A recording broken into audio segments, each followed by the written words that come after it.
Come on, that's gotta be a range. Please hit it. Come on. Come on. Come on. POV, I'm you. P, this is bullshit. There's no way you can beat a game with like 4 Pokemon. Well, there's going to be a great showcase of why substitute, setup moves, and EVs are so broken in Nuzlocke. You ever wonder why like 90% of PokeTubers ban them? I'm going to show you right now. With that being said, can I beat Pokemon X with only Z Pokemon using hardcore Nuzlocke rules, where once a Pokemon faints, it's dead forever, you can't use items from the bag in battle, and some other rules you can see on screen? Let's find out. We wake up at home, and today's the day we get our first Pokemon. I sure hope the professor gave me something I can use. Well, Fennekin doesn't start with a Z, so not Z is going to go in the box right when we get an eligible encounter, and we get one right away. On Route 1, we can grab a Zigzagoon named Zach at level 3. I normally don't bring up the level, but it's actually really important in this run. Let me explain. We've got to start training Zach from this exact moment, or we don't stand a chance for the rest of the run. EVs are something I don't normally talk about, but they are going to be crucial moving forwards. The mandatory trainers before Viola's gym are Youngster Austin with a Zigzagoon, Lass Anne with a Pikachu, Roller Girl Rinka with a Zigzagoon, and Lass Charlotte with a Combi and a Kahuna. All but one of these Pokemon give Zach speed EVs. By gaining every single other XP point on level 2 Fletchlings on Route 1, we can amass a crazy amount of speed EVs to give our little brave raccoon a shot at beating Viola. After catching Zach at level 3, we've got 2,163 XP points to work with until he's right under the level cap. After subtracting the XP from the mandatory fights that give us speed EVs, we've got 1,651 XP left with 4 speed EVs and 2 defense EVs. A level 2 Fletchling gives us 16 XP, so that gives us exactly 103 EVs plus the 4 from earlier. I did soft reset until I got a Zigzagoon with perfect speed IVs and a speed boosting nature, so that'll give Zach a speed total of 30, equaling Viola's Ace Pavilion. That gives us a 50-50 chance at outspeeding it on every turn, and we're gonna need to take that gamble. Gym leader Pokemon also have random natures, so if it's a minus speed nature, we're in the clear. Time to test our luck as we challenge Viola and her bug types for our first gym badge of the run. Viola leads with her Surskit, and I lead with Zach since that's literally the only choice I have. Since it's only level 10, Zach can outspeed, but since Quick Attack has priority, Surskit still goes first and does a little damage before a Headbutt does what looks to be over half. After another Quick Attack, my estimate is proven to be right, as another Headbutt secures the KO on Viola's lead Pokemon. Zach levels up to 13, which is allowed in my rule set, as Viola's Ace Pavilion comes out last.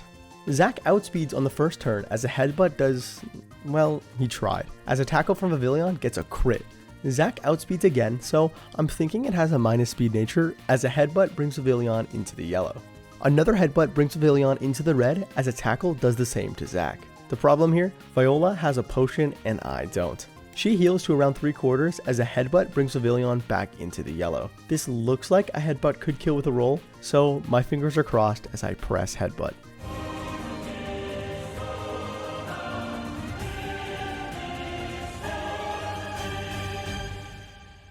And it secures the KO. Holy shit, we actually won. I'm not going to question anything, but we've taken down Viola's last Pokemon and have officially won our first gym badge of the run. The bug badge has become our first badge in our case. Okay, time for the worst part of the game. I made a list of all the places you need to go before the second gym in my last video, so I'm not going to beat a dead horse. But this part of the game is so boring, so let's breeze through it. Professor Sexy gives us a Charmander, so I can't use it anyways, and we meet Lysander, who looks like a One Punch Man villain. We head to Route 5, beat up Tierno, grab TM01 for Home Claws, and arrive in Aquacord Town, which might be the most forgettable city in all of Pokemon. Like, could you have told me what this city is called before I said it? For all of you saying you knew this was Aquacord Town, you're lying, because this is actually Camphor Town. Aquacord is the town where you start the game in. I bet you feel really stupid right now. Anyways, blah blah blah castle, blah blah blah Parfum Palace, and we've made it to the connecting cave. Here we can finally give Zach some support. Zoe the Zubat joins the team, and even though she can't evolve either, she'll be more useful than you'd expect. On Route 6, literally right after, another team member can join the team, and this one is going to be crucial. Zelda the Zangoose has really solid stats since she's just a single stage Pokemon. Wow, that was a tongue twister. And she has some great coverage options. Oh, and she's Pokemon Challenge's favorite Pokemon, so that's gotta be good luck, right? Amberit Town, home of the Fossil Lab, the Rock Smash TM, and literally nothing else. Let's get the hell out of here. The Glittering Cave is boring, but we do get a Jaw Fossil for free. That might seem worthless, but with Fling, you never know. Now that Team Flare is stopped, we can go to Sillage City, the home of the second gym. The Rock type resists 2 of our 3 team members' stab normal moves and does super effective damage to the other one. This isn't a great matchup for us, but Zelda's coverage is gonna come in clutch. We climb up the Tech Bro rock wall and challenge Grant for our second gym badge. Grant leads with Amora and I lead with Zelda. The Rock Smash TM comes in handy here, but I should have used Hone Claws first, since a Rock Smash just leaves Amora in the red. This lets it get off a Thunder Wave, making this battle a little more dangerous. Of course, since I'm me, Zelda gets instantly fully paralyzed as Grant heals with a Hyper Potion. Thanks to Amora's ability Refrigerate, Takedown now gets the stab boost and it does over half to Zelda, but thanks to its held Rocky Helmet and Recoil, Rock Smash can at least secure the KO now. Zelda levels up to 26 and she learns the move Revenge. It has 120 base power if the user gets damaged on the same turn, and since Grant's Ace Tyrant only has damaging moves, we've got a pretty strong super effective move here. We are risking a crit here, but Tyrant just uses Stomp, which I thought was a throw, but now that I think about it, the flinch chance was higher than the crit chance, so maybe it wasn't that stupid. Anyways, Zelda doesn't get paralyzed thankfully, and a super effective Revenge is strong enough to secure the one-shot KO on Tyrant. With that, we've taken down Grant and added the Cliff Badge to our case. With 2 badges under our belt, we've got 2 battles to prep for. One being our upcoming gym battle against Korrina, who's another terrible matchup for us with her fighting types, and another is against... wait, Korrina again? Yeah, we've got to fight her 2 Lucarios with my 2 normal types and a Zubat. I do give Zelda a lot of levels here just to power through, but now I've got to watch my XP. Reflection Cave is boring, so I'm skipping it, and now we're in Shallower City, home of the 3rd gym. Before we rematch Korrina, we've got to pretend to learn about Mega Evolutions for the first time. Leave me alone!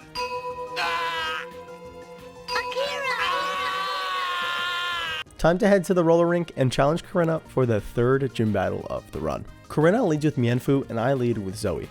At level 30, Zoe learned Acrobatics, which doubles in power without a held item. In combination with her ability Inner Focus, causing her to not flinch after a fake out, a single Acrobatics can get the KO on Korrina's lead Pokemon. Second up is Machoke. This guy has Rock Tomb, which would turn Zoe into a fine powder, so we've got to figure something out. I swap into Zelda, who gets crit, but it barely did a 3rd anyways. A max power stab return just misses the KO, as a super effective power-up punch does just slightly less than half of Zelda's remaining HP. Korrina heals with a Hyper Potion, as another return brings Machoke right back down to the red. On the next turn, another return brings down Korrina's 2nd Pokemon. Last up for Shallower's gym leader is of course her signature Hawlucha? What about Lucario? Whatever. Conveniently, Zoe 4 times resists fighting moves, so when I swap her back in, she takes 26 damage from a crit. Hawlucha sets up a Hone Claws as an Acrobatics does over half. That crit from earlier does mean we have to risk another one, but crits never happen twice in a row, right? Thank God. The 2nd Acrobatics takes down Korrina's fake ace and wins us our 3rd gym badge of the run. The Rumble badge is ours now, and so is the TM for Power Up Punch, which is going to be pretty sweet later on.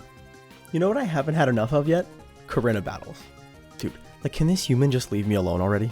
We reject her gift Lucario because that doesn't start with a Z, and it's time to head towards Comarine City. I complained about this in my last Kalos video, and I don't have enough writing skill to make any other jokes. So, Monorail bad, Kalos bad, I love Gen 5. Anyways, Gym 4. Grass types aren't too bad for us, since we've got a 4 times resist and good coverage with Poison Jab. And we've got Zac. Listen, once he gets Belly Drum, he might be useful. We swing around and climb some ropes and challenge Ramos and his grass types to our 4th gym battle. Ramos leads with Jumpluff and I lead with Zelda. Acrobatics does around a 3rd as I go for a resisted power-up punch for some small damage and the attack boost to set up for a sweep later on. A Leech Seed does some passive damage to Zelda on the next turn, so another power-up punch brings her to +2. Jumpluff goes back to Acrobatics and brings Zelda into the red as a +2 Poison Jab gets the KO on Ramos's lead Pokemon. Second up is Go-Go, Ramos's ace. Unfortunately for Comarine City's gym leader, Nothing on this team can stand up to a +2 super effective poison jab. Go-Goat goes down quickly first, and then his final Pokemon Weepinbell goes down just as quickly. With that, we're officially halfway through the Kalos gym battles, and we get to add the plant badge to our case. 4 badges down, 4 to go. Time to go back to Lumiose City. First, the power plant. I want to cry, like actually. Back with another milk. Help! Help! Help me! Help! Anyways, yeah, we beat up the admin that has 1 Pokemon and then get back to the capital city of Kalos. The entire city is available to us now, so that means we can visit the Prism Tower. Not only is it a ripoff of the French icon, but it's also the 5th gym of Kalos. We've got to take on Clemont and his electric types here, but first, we've got to play some Trivial Pursuit. With that out of the way, it's time for our 5th gym battle of the run. Clemont leads with Emolga and I lead with Zelda. A Volt Switch sends Emolga back to Clemont as Magneton switches back in its place. I predicted this though, so a super effective power-up punch does solid damage. This thing loves setting up electric terrain, so I feel comfortable staying in and using another power-up punch to get up to +2 attack, as Magneton gives his team a little power boost. That power boost isn't going to help them. Clemont uses 2 Hyper Potions, letting Zelda get up to +5 with a bunch of power-up punches. So now we've got a super powered Zelda against Clemont's team waiting to get sent to the Shadow Realm. Pegasus may have helped you escape the Shadow Realm once before, but it won't happen again. Never again! With Heliolisk and Emolga going down, Clemont has nothing else to throw at us. We've won our 5th gym badge, the Voltage badge, and it's time to keep on pushing forwards. With Lumiose City taken care of for the time being, it's time to head to Route 14 and towards Leader City. Along the way, we visit the Scary House and... Wait, there's a tipping option? Tipping culture, man. What's next? Self-checkouts?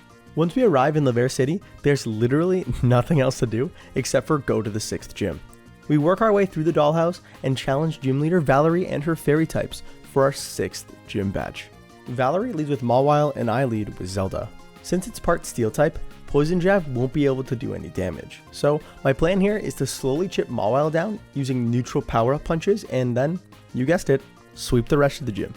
It goes pretty well actually. Mawile can't do a whole lot of damage to Zelda, but a crit after the Hyper Potion from Valerie really made this fight a whole lot easier. With Mawile down, second out is Mr. Mime. Zelda can outspeed and at +5, nothing's gonna stop her from walking through Mr. Mime or Valerie's Ace Sylveon either. That was a pretty easy one, but only because Game Freak gave Valerie a Mawile. That's the fairy badge in the case and only 2 more gym battles to go. With our mini gym leader boss rush finished, we can actually slow down a little bit. We've got to save the Pokeball Factory, which is a concept that I actually really like, but in practice it's a little mid. I think that's more so Team Flair's fault, since they're basically little toddlers that I can just kick over at this point. Anyways, we got the Master Ball and we can head towards Route 15 and Route 16, but 16 is like 3.5 feet long, so we're pretty quickly in Dendemil Town.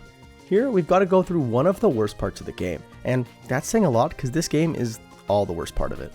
The Frost Cavern is so lame. Bad slide puzzles, easy fights, and once you rescue the Abomasnow, it just stands there. Like, it doesn't move or the Mamoswine doesn't show up that's worried about it, it just stands there. Whatever, time to ride Pokemon, yeah! Well, this is fun, right?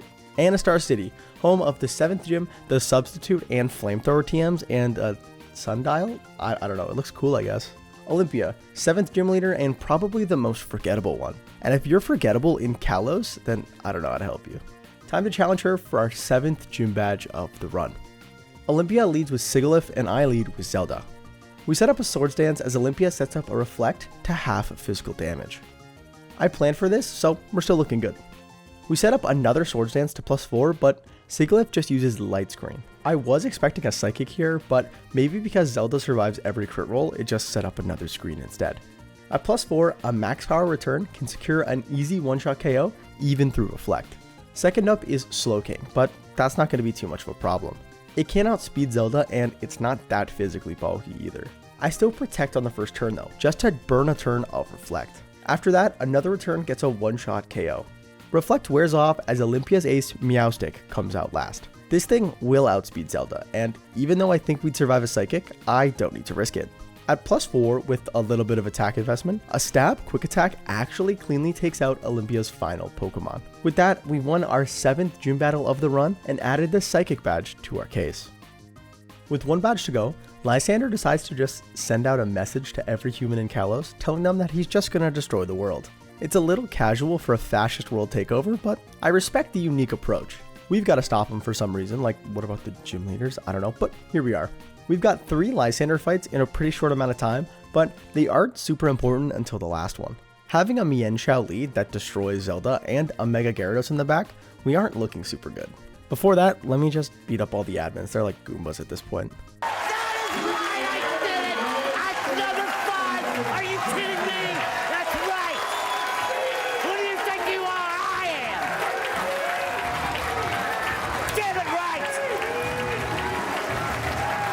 With that done, we've got to make a choice here. I can either level up Zelda pretty high and secure the win, or I can risk some crits. It might sound like a no-brainer, but we've also got the rival Bridge Gauntlet coming up, so Zelda might be overleveled for the next gym after that. That's the trade I've got to make though, to ensure that we actually survive this. We catch Xerneas, and I've got to make sure I have a full party when I do. If you don't, it'll actually automatically switch Xerneas into the front of your party. That's why Fennekin and Charmander are back for this one. At level 56, Zelda one-shots Mienshao and Pyroar, bringing out Honchkrow. This fancy bird can't even two-shot Zelda, so she can get up 2 Swords Dances for the Mega Gyarados in the back. From there, Zelda presses return twice and wins us the battle at level 57. We've saved the world, watched a cutscene at 480p, and it's time to continue our journey towards the last gym badge. We dodge all the optional trainers and arrive in Koroway Town, where we gotta fight Professor Sexy and the 3 fully evolved Kanto starters. Side note, but can we stop with the Kanto starters in every game? Like, I love me some Bulbasaur, but give me a break. Like, I know Game Freak loves Charizard, but they've gotta chill out. It got 2 different game-dependent megas, but the starters of the region didn't even get one. Like, what a great way to make your starters so forgettable. While I was bitching and moaning, I actually did beat up Professor Sexy, and Zelda is now pushing level 58. With the level cap for the next gym being at 59, it's looking more and more like Zelda is going to have to ride the bench for this one. Route 19 is home to Terminus Cave and the only good rival battle in the entire game, the Bridge Gauntlet. We've got to beat Shauna and Tyranno back to back, and then after getting a heal from Trevor, we finish our gauntlet.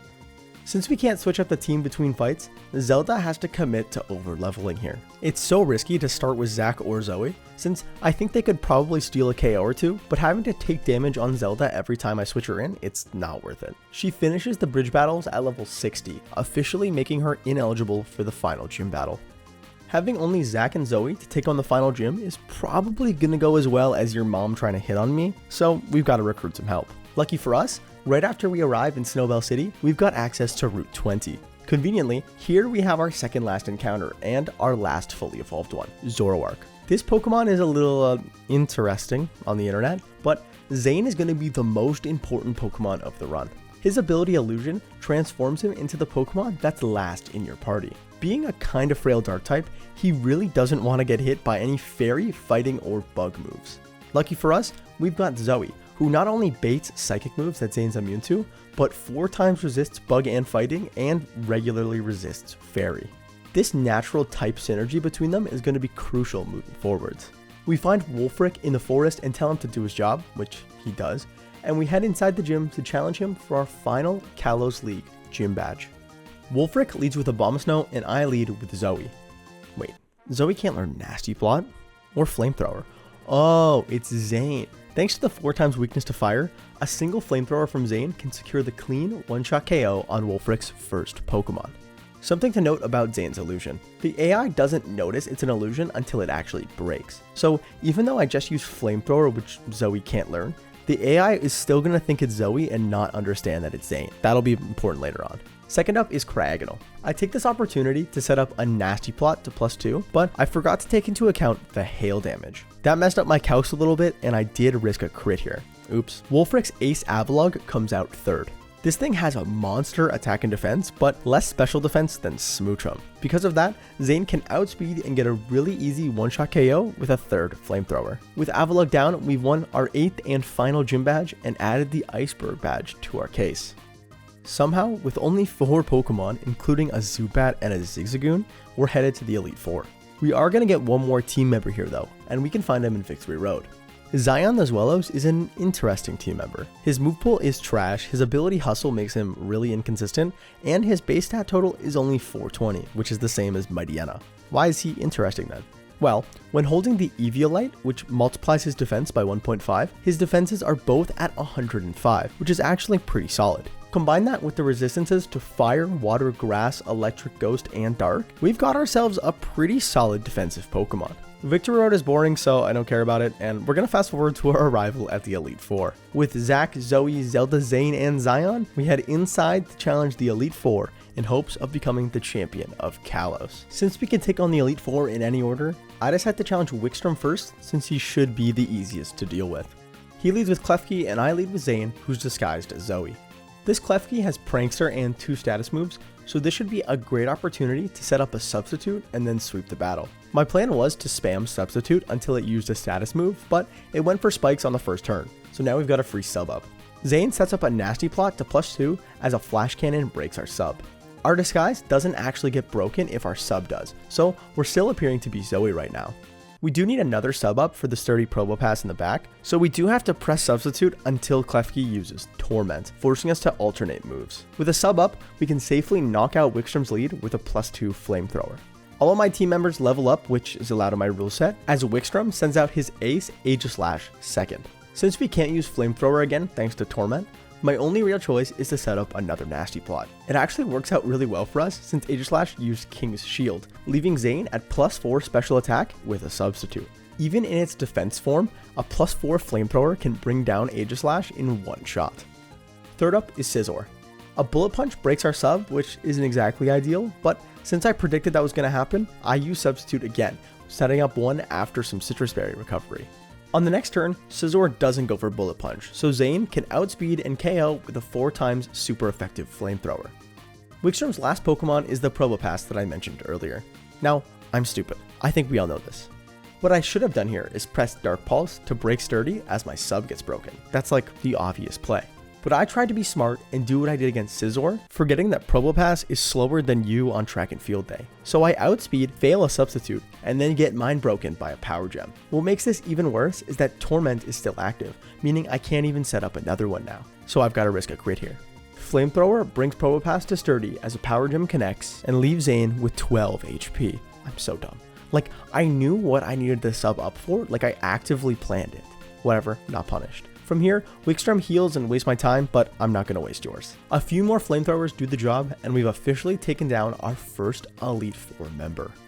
Second up is the one Elite Four member I couldn't remember the name of when I was writing this, and that's Malva. She leads with Pyroar, and I lead with Zane, disguised as Zoe again. Since Zoe is flying type, this should make the AI either Wild Charge or Noble Roar. This lets Zoe get up a sub, and it doesn't even break after taking a hit. With the sub up, Zane uses a nasty plot to +2 special attack as a second Wild Charge finally breaks the sub. But since one hit won't break it, we just set up another one for free on the next turn. Now, with the sub safely up and our special attack boosted, Zane can get the KO with a Dark Pulse. Second up for Malva is her ace, Talonflame. Thanks to our speed investment, our base 105 speed Zane can outspeed the base 126 Talonflame and get the KO with another Dark Pulse. Speed EVs are so broken, like honestly. Third up is Torkoal. This guy has pretty weak special defense, so another +2 Dark Pulse is enough to get the KO here as well. Finally, Malva's last Pokemon is Chandelure. Being part Ghost type, a now super effective +2 Dark Pulse secures an easy KO on it as well. That leaves Malva with no Pokemon, and with that, we've won our second Elite Four battle, while also getting Zane his second sweep. Our first battle of the second half is against Siebold and his water types. He leads with Klawitzer, and I lead with Zelda for a change. Zane doesn't even tank a neutral water pulse super well here, so Zelda is here with a Chople Berry to tank a super effective Aura Sphere after setting up a Swords Dance to +2 attack. At +2, Zelda is able to take down Siebold's lead Pokemon in one shot. Second up is Barbaracle, which is not exactly what I wanted. The incoming Cross Chop will ruin almost everyone on our entire team, except for one Pokemon, Zoe. That's right, the real Zoe comes in to tank a Cross Chop for light damage. What a monster. Zoe baits a Stone Edge, which isn't awesome, so I need to swap again. Zoe U-turns out into Zane, who's disguised as Zelda. This is still going to bait fighting type moves, but oh well. Stone Edge misses, and this is where this run is going to get really risky. I need a sub to secure the win here, and that's the only way we win this battle. The only way to get one up is a cross chop miss. This is our win condition. The first cross chop connects, breaking our sub. Okay, let's do it again. Cross chop number 2. Misses. Let's go. Our sub is up and we are looking really good. A nasty plot gets into +2 special attack as the third cross chop breaks our sub. We don't need it for now though, so Zane can safely secure the KO with a Dark Pulse. That's Siebold's ace down, but we aren't out of the woods yet. Third up is Starmie. I tried to set up another sub, hoping for a Psychic that wouldn't affect Zane, but it was a Surf, so that's not going to work out. Dark Pulse brings down Starmie, and we've only got one Pokemon left to beat. The problem is, that Pokemon is Gyarados, and we all know how Gyarados can always be a threat. Dark Pulse doesn't quite secure the KO, leaving Gyarados in the red as it sets up a Dragon Dance. +1 attack is scary, but even at +1 speed, this thing can outspeed Zane with speed investment. Siebold uses a full restore, which gives us a chance to set up another nasty plot for free. That nasty plot ensures that on the next turn, Zane can get a one-shot KO with a Dark Pulse after outspeeding Gyarados. With that, we've won our sketchiest battle so far, but we've only got one Elite Four battle left. The final Kalos Elite Four member is Drasna and her Dragon types. She leads with Dragalge and I lead with Zane disguised as Zoe. Since Dragalge only sees the KO on Zoe with Thunderbolt, it uses a non-stab coverage move, which Zane can tank safely as he sets up a nasty plot. I make another mistake here as I did my calcs with black glasses, so Dark Pulse actually misses the KO, leaving Zane wide open to get KO'd by a Sludge Bomb crit, but thankfully we stay unpunished. That could have been really bad. While Drasna heals, I set up a sub to see if it'll survive an attack, as Zane uses another nasty plot. It doesn't survive, but it was worth a shot. From here, a +4 Dark Pulse can get a one-shot KO on Drasna's lead Pokemon. Second up is Altaria. Originally, I was going to swap into Zelda to try to set up a sub on a status move, but looking at her remaining Pokemon, I don't think anything can outspeed me here. Like, Zane outsped Talonflame earlier, and it was faster than Drasna's Noivern. So after a quick pause to do some calcs, I determined that yes, I can just sweep the rest of her team. So that's what I do.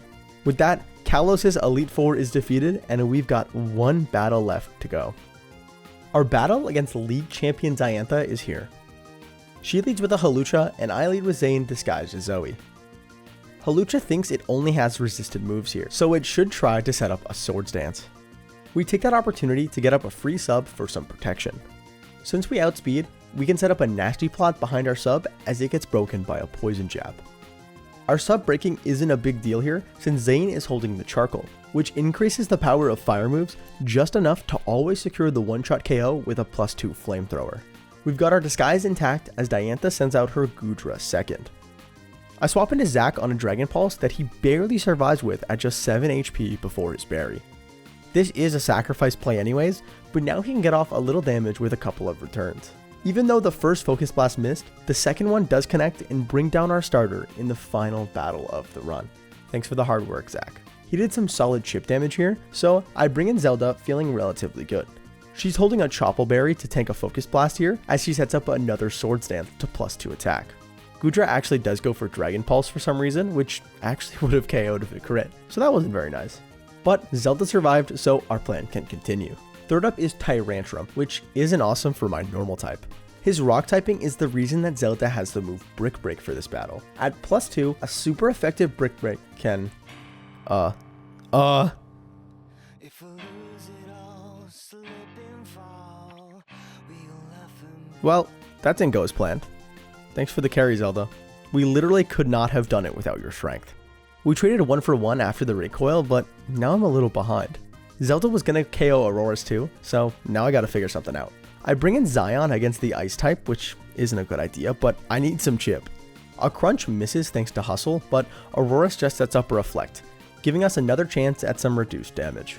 It does pretty solid damage on the next turn for being halved, but its first Blizzard connects, bringing Zion into the yellow. Another Crunch actually connects on the next turn, bringing Auroras into the yellow as well, but it hits a second consecutive Blizzard, bringing down my Dragon type. I bring in Zane still with a disguise. I need a Dark Pulse to do enough damage here, and my calcs say it should do around 35 minimum. We go for it and secure the KO. Thank God. 5th for the champion is Gourgeist, and we're in the final stretch here. It won't go for 4 times resisted grass moves into what it thinks is Zoe, so we can safely set up a sub that doesn't even break after a Phantom Force, since it's resisted. On the turn it's underground, Zane sets up a nasty plot to +2 special attack, as its sub tanks the damage without breaking. From here, a super effective Dark Pulse secures the one-shot KO. Champion Diantha has 1 Pokemon left, and it's a strong one, Mega Gardevoir. It transformed, and thank God we have this sub up, or we'd be toast? Wait, it went for Psychic? That's right. Since the AI sees Zoe, it will literally spam Psychic at it until it runs out of PP. Why doesn't it notice something weird is up when Zane's immune to it? I have no idea, but we can set up a couple more nasty plots just to show that off here. That's why I needed the disguise. We had no other way to beat this Mega Gardevoir. It guaranteed victory.